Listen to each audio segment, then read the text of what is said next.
اب جیسے what's app کا فیس بک کا دور ہے تو طرح طرح کی افواہیں آتی رہتی ہے واٹس ایپ پر، ہے نا، طرح طرح کی افواہیں. اب ہم بھی اس کو شیئر کر رہے ہیں، ہم بھی اس کو پھیلا رہے ہیں. اور نعوذ باللہ ایک بہت بڑی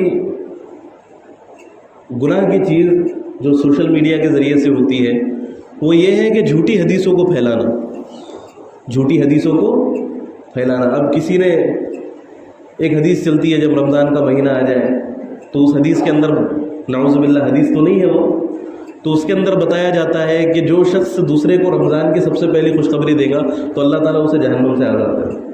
تو اس میسج کو زیادہ سے زیادہ لوگوں تک پہنچاؤ، اس میسج کو زیادہ سے زیادہ لوگوں تک پہنچاؤ. اور لوگ پھیلا بھی رہے ہیں، وہ چل بھی جاتا ہے میسج.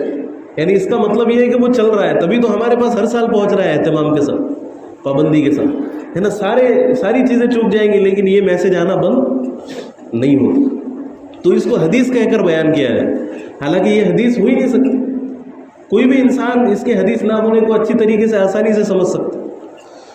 اللہ کے نبی صلی اللہ علیہ وسلم کا فرمان ہے کہ من کذب علی متعمدا فلیتبوأ مقعدہ من النار، کہ جو شخص جان بوجھ کر مجھ پر جھوٹ باندھے تو وہ اپنا ٹھکانہ جہنم میں بنا لے، وہ اپنا ٹھکانہ جہنم میں بنا لے. تو سوشل میڈیا پر دینی اعتبار سے کوئی بھی چیز اگر ہمارے سامنے آئے تو پہلے اس کی تحقیق کر لینا ضرور کہ وہ چیز صحیح بھی ہے یا نہیں، یا بس ہمارے پاس پہنچی اور ہم اس کو شیئر کرتے چلے گئے ثواب کے لیے، ہے نا. حالانکہ بہت ساری چیزیں ایسی ہوتی ہیں جو گمراہ کن ہوتی ہیں، فساد کی وجہ ہوتی ہے، بہت ساری چیزیں ایسی ہوتی. تو ان چیزوں سے ہمیں بچنا چاہیے، ان چیزوں سے ہمیں بچنا چاہیے. اور اتنے اقوال حضرت علی رضی اللہ عنہ کی طرف منسوب، حضرت عثمان غنی رضی اللہ عنہ کی طرف منسوب. اب کئی کتابوں میں نہیں ملتے، کئی نظر نہیں آتے وہ اقوال، لیکن واٹس ایپ پہ نظر آئیں گے کہ حضرت علی رضی اللہ عنہ نے یہ فرمایا، حضرت عثمان غنی رضی اللہ عنہ نے یہ فرمایا، ہے نا. تو ان فضول چیزوں سے ہمیں اجتناب کرنا چاہیے، ان فضول چیزوں سے ہمیں بچنا چاہیے. تو اس آیت مبارکہ میں اللہ رب العزت کا فرمان ہے کہ وَلَا تَقْفُ مَا لَيْسَ لَكَ بِهِ عِلْمٌ إِنَّ السَّمْعَ وَالْبَصَرَ وَالْفُؤَادَ كُلُّ أُولَٰئِكَ كَانَ عَنْهُ مَسْئُولًا، کہ جس چیز کا تمہیں علم نہیں ہے اس کے بارے میں کوئی موقف قائم مت کرو،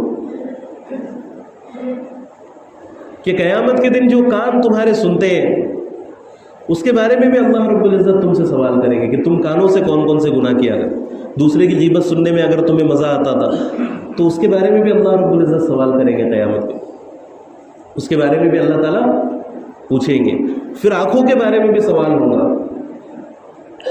آنکھوں کے بارے میں بھی اللہ پوچھیں گے کہ آنکھوں کا کس طریقے سے استعمال کیا، آنکھوں کا کیسے استعمال ہوا، بدنظری میں اپنی آنکھوں کو استعمال کیا یا پھر دوسروں کے عیوب جھانکنے میں، دوسروں کے عیوب تلاش کرنے میں اپنی زندگی صرف کی. اس کے بارے میں اللہ رب العزت پوچھیں گے قیامت کے دن، ہے نا. قیامت کے دن تو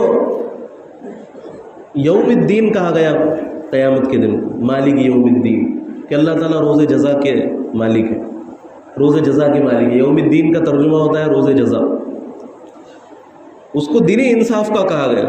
تو اس دن تو معاملہ ایسا ہوگا کہ انسانوں کے درمیان تو انصاف ہوگا ہی، لیکن اللہ رب العزت جانوروں کے درمیان بھی انصاف فرمائے، اللہ تعالیٰ جانوروں کے درمیان بھی انصاف فرمائے. بلکہ حدیث مبارکہ کے اندر آتا ہے کہ کوئی کسی سینگ والی بکری نے اگر کسی بغیر سینگ والی بکری کو مارا ہوگا، کسی سینگ والی بکری نے اگر کسی بغیر سینگ والی بکری کو مارا ہوگا تو اللہ رب العزت قیامت کے دن اس سینگ والی بکری کے سینگ چھین لیں گے اور اس بغیر سینگ والی بکری کو وہ دے دیں گے اور اس سے کہیں گے کہ جتنا اس نے تجھے دنیا میں مارا تھا تو بھی اسے مار لے. لیکن جانوروں کا جو حساب و کتاب ہے وہ آسان ہوگا کیونکہ اللہ نے انہیں مکلف نہیں بنایا. تو قیامت کے دن پھر اللہ رب العزت انہیں مٹی بنا دیں گے ان کا حساب و کتاب ہونے کے، کیونکہ ان کے لیے نہ جنت ہے نہ ان کے لیے جہنم ہے. قرآن مجید میں سورہ نبا میں اللہ رب العزت کا فرمان ہے وَيَقُولُ الْكَافِرُ يَا لَيْتَنِي كُنْتُ تُرَابًا، کہ اس دن کافر کہیں گا کہ کاش، ہائے کاش میں بھی مٹی بنا دیا جاتا، میں بھی مٹی ہو جاتا. تو مفسرین نے اس کی تشریح میں لکھا ہے کہ یہ اس وقت کا عالم ہوگا جب اللہ رب العزت جانوروں کے حساب و کتاب سے فارغ ہو، جب وہ انسان دیکھیں گا کہ ان کا حساب و کتاب کتنے آسانی سے ہو گیا.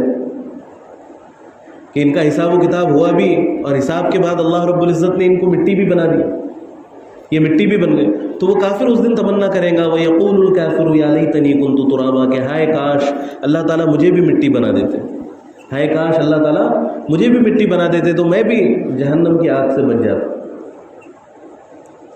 تو بہت ساری باتیں کہنے سننے کی ہے، لیکن اصل چیز یہ ہے کہ یہ چیزیں ہماری زندگی سے نکلیں۔